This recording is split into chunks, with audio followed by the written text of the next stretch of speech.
Hello and welcome to Taylor Wessing's webinar on the proposed changes to IR35. This is Paul Callahan. I head up the employment law team at Taylor Wessing in London, and I'm joined by Anna McCaffrey, who is our senior counsel and is leading our IR35 team. The potential changes to IR35 are really very significant for a lot of our clients. Why you need to worry about this is that if you are a business that uses contractors at all, particularly individual contractors who have their own service company, the way that you pay them and the responsibility for any tax that is due on the work that they perform is changing radically. At the moment, under the IR35 regime, self-employed contractors are paid gross, so they're paid by you if you're the end user without deducting any tax at all. You don't have to put them on your PAYE system, and it's their issue as to how and how much tax is payable. That is all going to change in April next year, when the liability, subject to certain exemptions, is going to be moved to you, the end user. So in many ways, you're going to be treating people who have been your independent contractors in a similar way to the way that you treat your employees. And obviously, by taking on that liability, that obviously creates a lot of pressures and increased workload for you, as well as risks if incorrect tax isn't paid. That means not only do you need to deduct income tax, but also employers' national insurance contributions, which are currently 13.8%. And if you get it wrong, then it's going to be you, even though the tax is due by the contractor themselves, it's going to be you who's liable for any interest and penalties. So in many ways, it is just going to be like the way that you treat your current employees. So Anna, can you give us talk us through what IR35 currently is and how it works? Yes, of course. Thank you, Paul. So taking a step back, and wondering, as you may be, what IR35 is. It's a set of tax rules. I believe it got its name because it was the 35th notice issued by the Inland Revenue in a particular year. So it's a rather boring explanation as to why it's called IR35. It's important to say at the outset that it is only a set of tax rules. It's not employment law rules. And as I'll discuss a bit later on in the webinar, it is possible for someone to be deemed an employee under the tax rules, which only means that they have to pay the same income tax and national insurance as employees do, but they don't automatically get status under employment law, so they don't automatically become entitled to holiday pay and other things. So IR35, although there's quite a large overlap with employment law and status tests, as we'll get onto, it's essentially a way of ensuring that people who operate through an intermediary, so individuals that provide services to a client, but do it through some form of intermediary. The most common form is a limited company. So, typically the contractor may call themselves after the company. So, if I was Anna McCaffrey as a contractor, I might set up Anna McCaffrey Limited as a personal service company. So that's the most common one, but it is possible to do it through a partnership or even another individual, and the IR35 rules would still apply to that. And when we're talking in this webinar about contractors, we're using the word contractor for ease of reference, given that's quite widely understood, but we really mean the PSC, so the kind of contracting entity. So the purpose of IR35 is that but for the fact that there was this limited company or other intermediary in the chain, if you look at the relationship between the individual providing the services and the client, but for that intermediary, they would be found to effectively be a worker or employee of the client. And the rules are designed to ensure that that person pays the same tax and national insurance as if they were on payroll and paying tax as a standard employee and worker. So when we talk about being inside IR35, and it's the arrangements that are inside rather than contractor itself as such, what we mean is that those arrangements look essentially like a worker or employee relationship. And that means that the payments made to the contractor are deemed to be earnings for employment tax purposes. At the moment, that means that the contractor, if they're inside IR35, are supposed to tell the UK tax authorities, so Her Majesty's Revenue and Customs or HMRC, that that's the case. And there's then a fairly complex way of calculating the income tax and national insurance due on the payments that that contractor's company or intermediary have received during the year. So that's what it's meant to do. The problem is that although it's been in place since 2000, almost since it was first implemented, IR35 has been subject to a lot of criticism, as it is quite a complex set of rules. The decisions on it vary widely, and given it essentially comes down to determining status, which is notoriously a tricky area of law under both the tax rules and employment status rules, it's very hard to say with any full confidence or definitively that someone's arrangements are inside or outside IR35.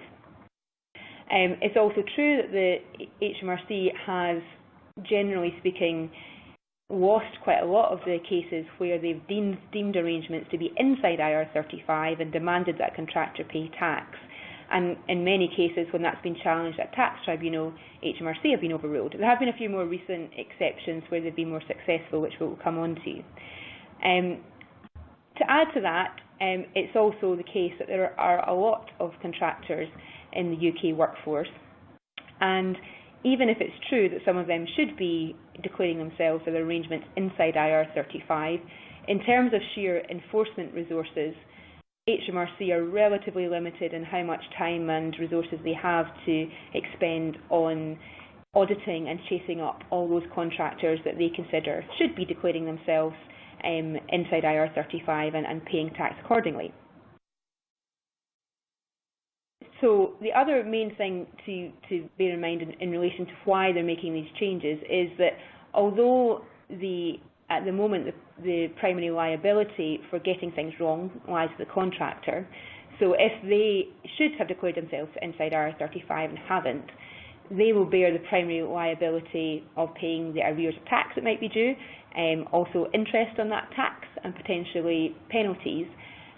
But in order to do so, if the taxman believes that someone should have declared themselves and hasn't, they have to have the resources to be able to enforce that. Which brings us on to the changes. So as we say, it's been consistently criticised since its inception due to the difficulty to understand and enforce.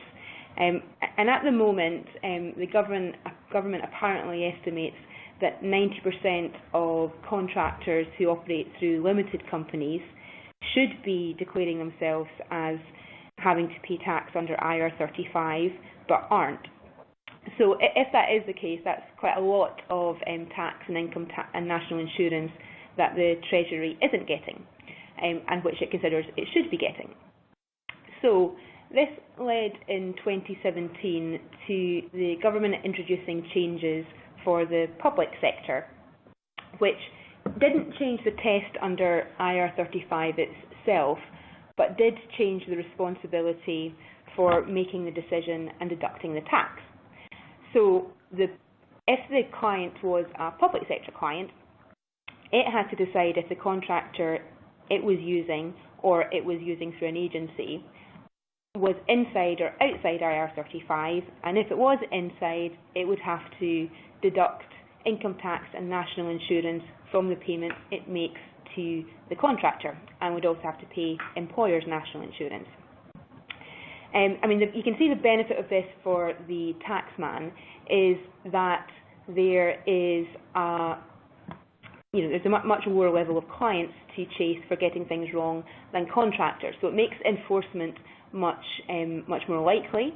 In the public sector, there's also probably quite a strong reputational reason as to why you would want to make sure that you're tax compliant. And as a result of that, in the 2 years since it's been enforced in the public sector at least, the government claims that it has been successful in terms of significantly increasing tax revenues. There have, of course, been quite a few downsides in the public sector. One of the main ones is that, particularly in areas where contractors are in demand, if their take-home pay at the end of the day, because they are paying more tax than they perhaps used to, is lower, that either that cost is passed on to the client somehow, or they may decide to move their business, if they're in a contractors selling market, to another business or another opportunity whereby they would be deemed to be outside IR35. And in particular, apparently, Transport for London and the Ministry of Defence had quite a lot of mass walkouts of contractors when the rules came in, which caused quite a lot of problems for them in terms of fulfilling labour supply and fulfilling contracts. So I think certainly the government's position on the test case under the public sector is that it's been successful in relation to collecting the amount of tax, but it has led to other complications that were perhaps not foreseen. Although, Anna, presumably if those contractors stopped working for the public sector, that they still have to work, so they move to the private sector, you'd have thought. So it's going to be less easy for them to walk out of the private sector too, once these changes apply to both private and public. Yes, in theory that's the case, but this should be a way to level the playing field to some extent. And one area of criticism has been that because there's a small company exemption, it's not an entirely level playing field, so there still is some scope perhaps for contractors who may be choosing between a medium and large size organisation who have to comply with the new rules come April next year, and a small organisation that doesn't, that there's still some scope there for choosing your project or clients carefully. Right. Okay. So what exactly is going to change in April, Anna? Okay, so the main changes are that the main responsibility switches away from the contractor to two other entities. The first is the end user client, and when we talk about end user client, we essentially mean the client to whom the contractor services are ultimately provided, so the entity to whom the contractor personally provides the services. The other main entity which has responsibilities is what we call the fee payer. This might be the same as the end user client, or it might not, depending on the circumstances, but essentially it's the entity which has the direct contract with the contractor and which ultimately pays the fees directly to the contractor. So in a kind of a simple chain where there's a direct contract between the contractor and the client, there'll be both the end user client and the fee payer. But for example, if the client uses an agency, and the agency is the one that has the direct contract with the contractor, then in that case the agency would be the fee payer. So if we start with the end user client's obligations, their key obligation is that they need to assess whether their arrangements with the contractor will fall inside or outside IR35. And once they've made that assessment, they are then obliged to communicate that assessment to the contractor or worker, as the legislation calls them. And if there's an agency involved, they need to pass the determination on to the next agency in the chain as well. So that's quite a big difference, because it involves the client having to assess how they think things are going to work to make a determination as to whether they believe the arrangements are consistent with genuine self-employment, so that the contractor is outside IR35 for that particular engagement or project, or whether it seems more akin to a worker or employee relationship and therefore is inside IR35, at least for that particular project or engagement.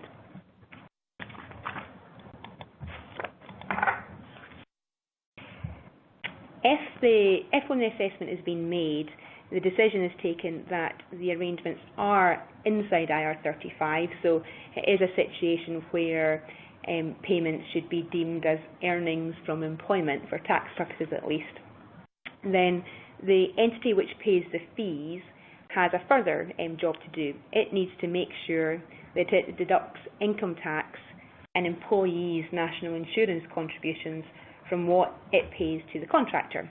So in much the same way as you would deduct tax and national insurance at source from the wages that you pay to your employees, the fee payer would have to do something similar for contractors, and essentially would have to enrol them on payroll. In addition to what they have to deduct from what the contractor receives, they also need to pay employers' national insurance contributions. And it's important to note that it's not possible to pass that cost on to the contractor, so it's not valid in law to get someone else to pay employers' national insurance contributions for you. And furthermore, as well as having the responsibility and kind of extra administrative hurdle of doing all that, if the correct deductions aren't made and the correct tax isn't paid, then the main responsibility, subject to a few exceptions, will lie with the fee payer. So that would be the client if they're engaging the contractor directly, or the agency that has the contract with the contractor and pays them if there's an agency involved. So obviously that's quite a big change from what happens at the moment, and is obviously of concern to businesses because it can be quite a significant liability if they get the assessment wrong. So the next slide is kind of summarising what we've mentioned already, that in terms of how much responsibility a client has, it depends on the structure of your supply chain. So if your most onerous responsibilities and your most work to do is if you're the entity which has the direct engagement with the client and is also the end client. So if you don't use an agency and you have a consultancy agreement, for example, with a contractor using a limited company, and you pay the fees to that contractor, you're going to have to do two main things. You have to make the IR35 assessment in the first place. You have to communicate the results of that to the contractor, and then you have to make any required tax and national insurance deductions. On the other hand, if you use an entity or there's somewhere it's a slightly longer supply chain, then you have slightly less to do in that you still have to make the assessment as to whether someone's arrangements are inside or outside IR35, and you have to pass that result of that assessment on to the next entity in the labour supply chain, so that's usually an employment agency. You also need to pass it on to the contractor themselves, but because you're not paying the fees to the contractor, in that case you're not responsible for making the income tax and national insurance deductions, since that would be the responsibility of the agency, which is the fee payer. So, how wide is the scope of this change? And it sounds very dramatic. You've talked about small company exemption. It would be good to hear more about that. So when the rules were being discussed in consultation, the concern was voiced that this is quite a big change for UK business and how arrangements with contractors currently work in the private sector. So a concession was made that given it can be quite a lot of work, particularly perhaps for organisations, HR departments, compliance departments and potentially finance departments, that it was appropriate to have an exemption for smaller businesses. So the rules only apply if you're a medium and large business, and the calculator they've used for this is the same essentially as the one under the Companies Act in the UK for determining if you have to make full accountings in relation to your company's balance sheet, or you have a small company exemption. So the rules of small companies are quite complex, but in summary, at their most basic, if you meet at least 2 of 3 criteria, you'll be deemed to be a small company, which is that you have 50 or fewer employees, that your annual turnover is 10.2 million or less, and that you have 5.1 million or less on your annual balance sheet. So if of those three apply, then you're a small company and you don't need to comply with the new rules when they come in April next year. What about if you're part of a group of companies?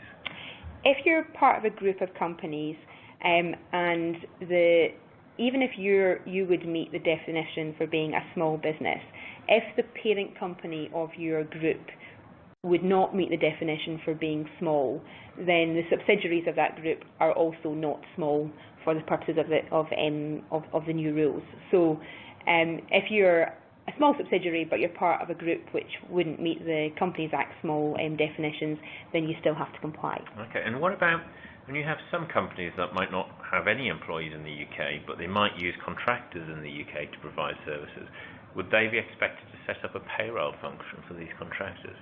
Yep, if they deemed that their contractors were inside IR35, they would have to, because the obligation, unless they met the small company definition, then in order to make sure they're able to practically collect the tax and to report it back in what's called real time to the UK tax authorities, then you would have to set up some form of pay-as-you-earn, which essentially is setting up a payroll.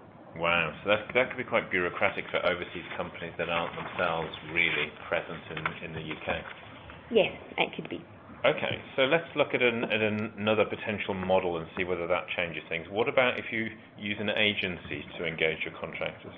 So if you use an agency, this is a model which does de-risk things to quite a large extent, or at least it means that the agency takes on quite a bulk of the risk of getting things wrong. Since in that case, there's not a direct contractual link usually between the client and the contractor, because there's someone in between, which is the agency.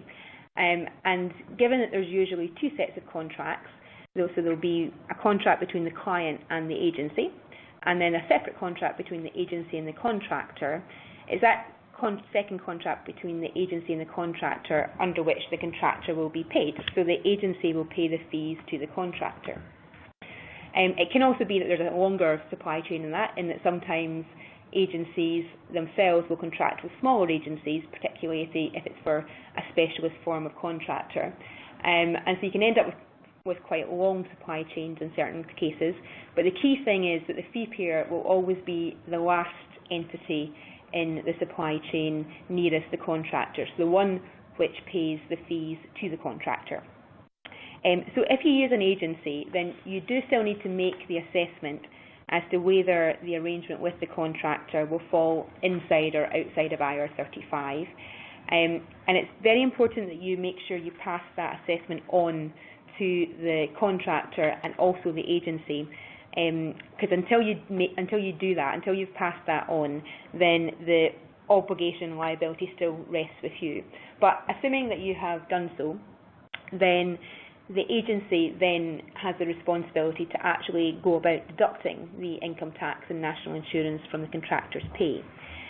So if there's an issue in relation to the client having a payroll function, perhaps because, as Paul says, it's not something they currently operate in the UK, then it may be worth considering whether you can look into working with an agency if you still need to use contractor services. For this, it is important, though, that you are confident that the entities in the supply chain are reputable. Since in some cases, if the correct taxes are not deducted at the end of the chain, so if the agency doesn't pay the correct tax to the contractor for any reason, if information hasn't been passed to that agency in the first place, so if the determination information hasn't flowed down properly, or perhaps that agency no longer exists, or it's overseas, or there's another reason why UK tax authorities can't successfully recover against it, it's possible that the liability goes back up to the next entity in the supply chain. So whilst this is quite an important thing to think about as to whether you may want to look at having an agency in the supply chain, it is important that you're taking steps to make sure that you've got a transparent supply chain, that you're perhaps auditing how compliant they are, and that you're confident that you're contracting with reputable providers. Okay, So how do you assess whether your arrangements with contractors are inside IR35? So it comes down to applying status tests. As I said at the start, the IR35 rules are tax-based, and they're not exactly the same as the tests under employment law, although there is a large overlap. But in theory, it is possible that a tax tribunal and an employment tribunal could come to a slightly different conclusion as to the status of a particular individual. But generally speaking, what you need to look at is whether or not someone meets the test of being an employee, worker, or genuinely self-employed, so a genuine contractor. HMRC does have an online tool you can use, which is what the link on the slides is to, called the Check Employment Status Tool, or CEST. It does come with the health warning that, generally speaking, most people regard it as more often than not finding that arrangements are inside IR35 and that tax is due. Not always, but it is quite strict and perhaps doesn't have some of the nuances in terms of the answer to the questions you'll be asked that apply in practice. So generally speaking, it more often than not results in the determination that the contractor is inside IR35 and that tax should be deducted. It also comes with the health warning that even if at the end of the status test, which involves a kind of number of questions to which you tick through your answers, and it'll take you to, depending on what your answer to that one is, it takes you to another question, and at the end we'll come up with an indication as to the status. If it says at the end of all that on the basis of your answers the arrangements are outside IR35, it does usually state that you can rely on that in relation to any further correspondence with HMRC, but only provided the information doesn't change, that you've answered the questions accurately, and that they're based on on the facts themselves. So essentially, if HMRC take a different view when they investigate as to how you should have answered something, that probably means that you can't rely on the outcome that the arrangements were outside IR35. But having said all that, the HMRC tool is a useful place to start, at least to get a feel for the types of things that might put someone inside IR35 and things that you might want to think about adapting. The other thing to think about more generally is that, like the test for status under employment law, there's three main areas to consider to determine if someone's a contractor or not. The first is the level of mutuality of obligation. The second is the extent to which there's supervision, direction and control, or at least the right of supervision, direction and control. And thirdly, whether that person has to provide services personally or whether there is a right of substitution. On the next slide, we've put a few questions of the types of things to ask yourself in practice in order to come to a conclusion. It's not a complete list, and it's only an indicator of the typical types of things that can be an indicator of one side or the other. It's also important to note that none of these factors are in themselves a determinative issue. Like, none of them automatically mean that you fall inside the line of definitely being inside IR35 or outside IR35. As with all questions of status, unfortunately, it depends on the facts of each particular case and is a bit of a balancing act, in that you may have several factors pointing towards self-employment, which will, I suppose, be one thing on one side of the scales. But if there's more things pointing to employment status or worker status, or more important things pointing to that, then that might tip the scales in terms of being inside IR35. So it really is kind of weighing up all of the arrangements. When we talk about mutuality of obligation, this often comes down to whether or not, typically speaking, in an employment relationship, an employee has to accept and do the work that their employer gives them. And equally, on the other side, the mutual obligation from the employer is that they have to offer work and they have to pay the employee. Whereas typically in a genuine self-employed contractor situation, there should be a lot more flexibility and a lack of such stringent obligations. So practical things that can indicate that someone genuinely is self-employed is, for example, are they able to say, no, actually, I'm going to turn that down, or I'm not available to work that day, particularly if it's a contractor or a freelancer that kind of you use on a more ad hoc basis. Does that contractor also provide their services to other clients other than you at the same time? Again, that would be an indicator of self-employment, because employees wouldn't usually be able to do that. Whilst it's not a huge issue, one thing that in the case law HMRC generally think looks more like an employment relationship is if the contractor or the client has to give notice to terminate the consultancy or contractor agreement, and particularly if it's a kind of notice period of, say, 4 weeks or more, because in that period, then presumably there's handovers and things to be done, or there's some need for the contractor to continue to work, which again looks as though there's a mutuality of obligation and is more like an employee or worker situation. That said, in the real world, commercially, most contracts have some form of notice in them, and it doesn't automatically mean that just because someone has to give notice that they intend to leave and go elsewhere is an employee. It could just be good business practice that you have time to make alternative arrangements. So if everything else points towards genuine self-employment, the fact that there's some form of notice period in the consultancy agreement is unlikely in itself to be fatal. The second main thing is supervision, direction and control, or whether there is a right to supervision, direction and control, even if in practice it's not exercised. Often the kind of questions to ask yourself around this can be around whether or not the contractor is able to determine for themselves how to deliver their services or the project. Generally speaking, an employee or worker has to do their duties the way their employer tells them to. Whereas ideally, a self-employed contractor, whilst they may have to achieve particular milestones or end projects, is able to determine relatively independently how they're going to go about that. Other things to think about is whether or not the contractor is instructed as to the times and days and places they have to provide the services at.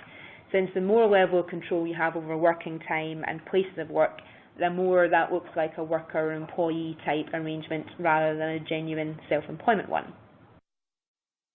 Other things that are typical of control is whether or not the contractor has to comply with all company policies and procedures. Again, this one probably depends on the nuance of the situation, in that it's probably entirely reasonable and consistent with self-employment that whilst on premises of a client, they have to comply with the client's health and safety rules, for example, and that it's perfectly reasonable that contractor has to use the fire evacuation exit that everyone else has. That type of thing is unlikely to be an issue. Whereas if you are subjecting contractors to having to follow quite detailed minutiae of policies that apply to your employees, that again begins to look like a level of control that is more consistent with employee or worker. In terms of supervision, ideally a contractor shouldn't really have a manager. They shouldn't be reporting as such to someone in the organisation to take instructions from or be appraised by or be disciplined by. That doesn't mean that they can't have a contact with the client who they check in with and who they update on how things are going, obviously, otherwise it may not work. But in terms of a kind of supervisor, that's more akin to what happens in an employment relationship. Likewise, it's quite unusual to have a genuine self-employed contractor who themselves is able to control or supervise or direct others. So you wouldn't usually have a board member that's a contractor or have a team reporting into a contractor, because those roles, again, are more consistent with employee-worker type situations. Again, not in all cases, and there might be exceptional circumstances where it is acceptable to have people reporting into a contractor, particularly if it's on an interim basis or as a temporary measure. But those are the kind of things that the UK taxman would be looking at if they were doing an audit. That said, control is probably one of the hardest ones to come down on the correct side of definitively. In fact, earlier this year, in terms of two cases which involved IR35. In the case of the BBC, there were 3 TV presenters, news presenters, who for many years had been operating through a personal service company as self-employed contractors. They did so apparently on the BBC's instructions, that that's how they wanted them to contract, rather than because it was a choice as such. But regardless, the UK Tax Authority said that they thought the BBC effectively controlled how the news presenters presented on television. They controlled when they presented, and they controlled where they presented. So in that case, the taxman was successful, and although it was a split decision, the tax tribunal did find that those presenters should be regarded as inside IR35, as there was quite a high degree of control of them by the BBC. In contrast, just a few months later, the taxman lost a case in relation to the UK breakfast presenter Lorraine Kelly, who also operates through her, or at the time in question, operated through a limited company. Now, she's also a presenter, and the television programme she's on has to go out at the times that the TV channel she presents on dictate they go out. So in some cases you would say that's got to be the same level of control as in the BBC case. However, in that case it was successfully argued that her brand, in terms of kind of bubbly breakfast personality, meant that actually she effectively decided what she presented about and how she did it, and what her TV programme was, and therefore they think that her arrangements were entirely consistent with being self-employed, and that she therefore was outside IR35. That case, actually, the judges almost didn't decide on. It was a split decision. I think some of them thought she should be inside, some thought she should be outside. And although she won in the end, the contrast between the BBC and ITV Lorraine Kelly case, and actually the judgment and its difference of opinion, shows how difficult it can be to state definitively what level of control puts you on one side or another. And it's a fair point that if actually the tax tribunals and the employment tribunals have the same problem, find it difficult in some cases to make the decision, it will be hard for business to be able to do so with confidence as well. The final main point in relation to deciding if someone's inside or outside is in relation to personal service or substitution, in that traditionally or generally speaking, an employment or worker relationship is always one of personal service, where a particular person has to provide services to the client and generally can't send someone along in their stead to do it for them. Whereas in a self-employment relationship, the emphasis should be less on personal service. There's a bit of a myth that if in a consultancy agreement there's a clause saying the contractor can send somebody along instead of a particular individual to perform the services, so there's what's called a substitution clause, that this means you don't need to worry about being inside IR35, as you'll automatically be outside. That's not quite correct, in that although having a right of substitution in the contract is helpful, if it's never actually used in practice, or if you tried to use it and the client would say, no thank you very much, I want XYZ who I thought I was getting in the first place, then it probably in itself doesn't do enough if everything else is pointing towards a worker or employment relationship to take you outside the scope of IR35. So whilst a substitution clause is definitely helpful and you might want to look at your contract to see if there's one there, it has to be consistent with what's happening in practice as well. Okay, thanks for that. So understandably this is something that's going to go down very badly with a lot of contractors, because they enjoy being responsible for their own tax. There are certain tax benefits, and it would seem that a large proportion, in fact, aren't actually accounting for the tax they should be. So the government, as I understand it, introduced a new dispute resolution mechanism to deal with these changes. Is that something you can talk to us about? Yeah. So essentially this, I suppose, is a right of appeal against the client's decision. How it works is that if the client makes a determination, in practice, theoretically you can dispute being outside IR35, but it's quite unlikely you would dispute that. It's more likely to be that the client decides the arrangements are inside IR35 and the contractor is unhappy with that. Then they have 45 days to make a challenge to the client to ask them, to reconsider their decision.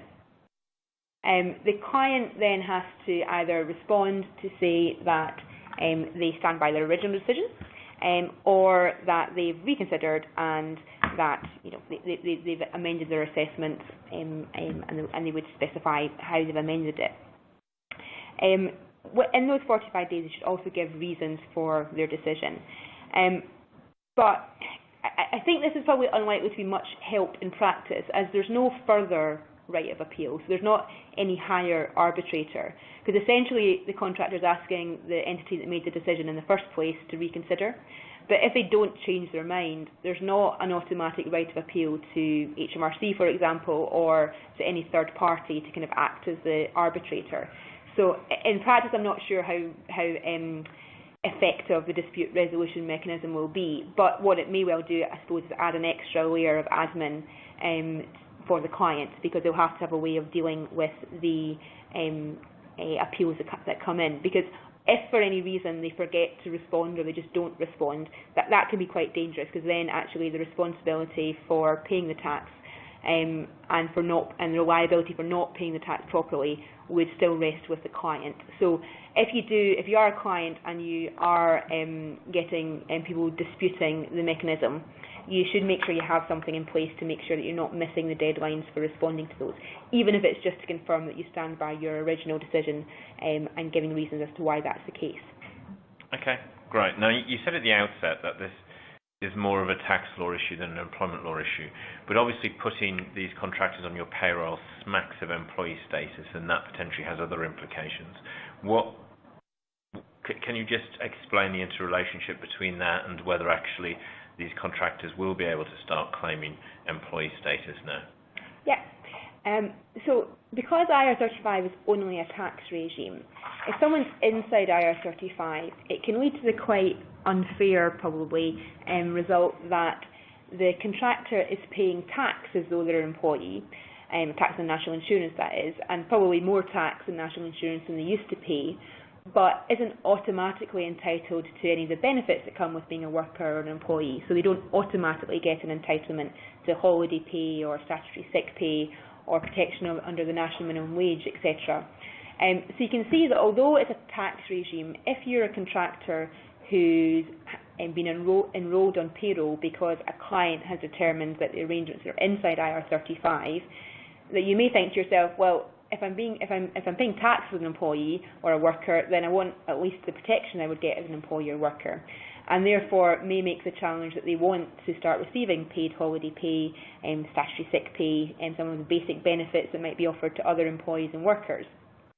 If you don't agree to that, then they could well bring a challenge to an employment tribunal to challenge their status under employment law. And again, while the tax tribunals and employment tribunals don't have to follow each other, it will clearly be quite persuasive if a decision's been made that for tax purposes the relationship looks like an employment one, then it may also very likely be the case that the employment tribunal decides that it's also an employment or worker relationship for employment and worker purposes, and that therefore the contractor may become entitled to holiday pay, etc. So if you are thinking of enrolling contractors on payroll, you're probably also going to have to consider whether or not you're also going to offer them the same basic benefits you offer your workers and potentially your employees, because it's likely that that's something that they may demand in due course anyway if they have to accept the fact that they're now on payroll and paying tax as an employee. Right. So these new rules come in 6 months' time. What should businesses be doing now to prepare? So the main thing to do, I think, is to look at your current arrangements first of all, to work out how many contractors you have, the length of those engagements and whether they're likely to extend beyond April next year, and how likely you are to still need to rely on contractors. once you've done that, you need to work out whether or not the contractors you currently have, if they're going to still be around beyond April next year, or the ones that you might be engaging beyond that date are likely to be arrangements which fall inside or outside IR35. So to do that, you could use the HMRC tool, although as I said, that comes with the downside that it will probably find in many cases that the people are inside IR35. So it's probably better to develop your own checklist and assessment as to what you think works for your organisation and the factors that you'll take into account when assessing whether someone's inside or outside IR35. Because, particularly if you engage a lot of contractors, because you'll have to start doing quite a lot of these assessments, it's also quite useful to have that kind of template checklist, which we can help with if you need that, in order that you have that there ready as a kind of an easy checklist and test to apply to all your contractors. Depending on where you get to with that process and assessment process, you might have to update your agreements, or at least review them to make sure they're fit for purpose. As if you're finding that actually there's a risk that a lot of your contractors' arrangements would be inside IR35 and that you may have to put them on payroll, you might want to nip in the bud disputes about employment benefits and perhaps move them on to fixed-term employment contracts or casual worker contracts. Equally, if you're quite confident contractors are outside IR35, you might want to amend your consultancy agreements or contractor agreements to deal with any areas of weakness that might look as though they're more employment or worker. So you want to make sure that your documents are in good shape, whichever, and accurately reflect the status of your personnel. On a broader, related to that, you may also want to look at whether or not you can afford or how you're going to implement any benefit changes that might come in as a result of converting contractors, if they're agreeable to being converted, into employees or workers. So that means you would have to look at whether or not you've got systems in place to be able to pay holiday pay, sick pay, whether you would offer any other form of benefits to those contractors for them to be consistent with your other people. On a broader note, you might want to look as well as to how you get contractors in the first place. In that if you don't currently use agencies, you might want to consider whether that's something that could work for your business.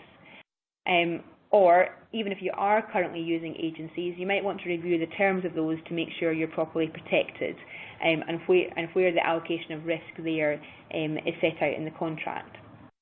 As we mentioned before, given that if you are using agencies, which is generally speaking, if you're the client, a lower risk option, you may still have some residual liability for unpaid tax if you haven't passed the information down the chain, or if there's a problem with the labour supply chain, which means that the liability may be transferred back to you. That's probably quite unlikely, but in any case, it's good practice to take steps to monitor your supply chain to make sure that the people you're contracting with are, generally speaking, reputable and compliant businesses to avoid problems later. The final thing you might want to think about is that fully contracted out services, which are not just supply of people or disguised supply of people, aren't subject to the rules. So, for example, if at the moment you use quite a lot of contractors for IT purposes, what you might want to think about if you use enough of them is whether it works for your business to contract out or outsource your IT function. Because if that's the case, you don't need to be concerned about the off-payroll rules, as that doesn't apply to a genuine outsourcing. So for some businesses or for some types of areas where you may rely on contractors, that could be an option to consider, working out whether that fits for your business. If so, you'll also want to look at the terms of the outsourcing agreement to make sure that also offers you some protection. Okay, thanks, Anna. And we've got a few minutes for some questions, and we've had a couple of questions that have come in. And one potentially important point to make is that the regulations at the moment are just draft, and even though we know they're going to be implemented in some form with effect from April, there could still be some changes. So that's a slight health warning to sort of keep in touch throughout the next 6 months. But one question that's come in is, does this apply to contractors based overseas? For example, if a UK-based company has a contractor in the US?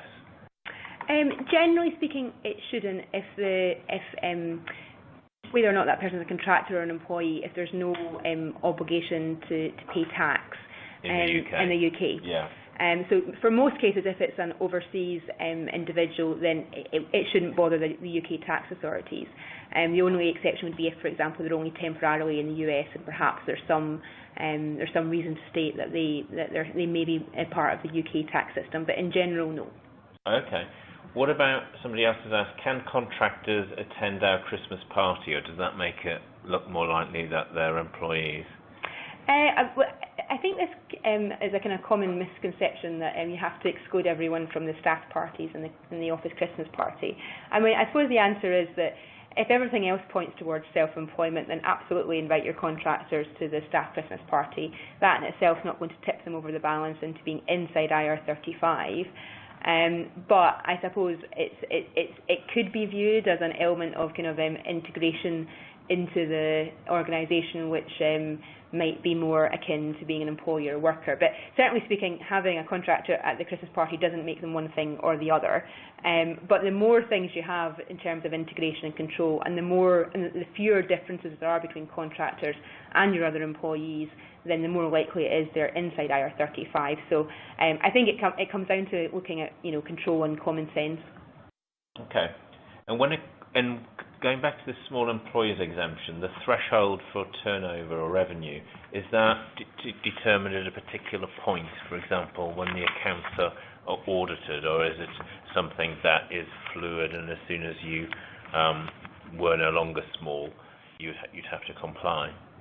It's all to do with the tax accounting year. So if for your tax year, the year that you have to kind of account for a tax, which is called the relevant tax year in the legislation, then that you're small, then you're okay. If you get bigger, then the rules on this are quite complicated. But in summary, like for the following year that's a relevant tax year, you may then have to comply. So it's not an instantaneous change. There are also some provisions dealing with if you are no longer small, or if you were medium and you became small during the tax year, how you report that to the taxman and the impact of that on the supply chain. But at its most basic, the small company exemption is looked at in each relevant tax year. So it's possible the position could change, and you could have to comply in some years and not in others. Okay, and also on the small employer exemption, what about those group companies that are outside the UK? Would you count those?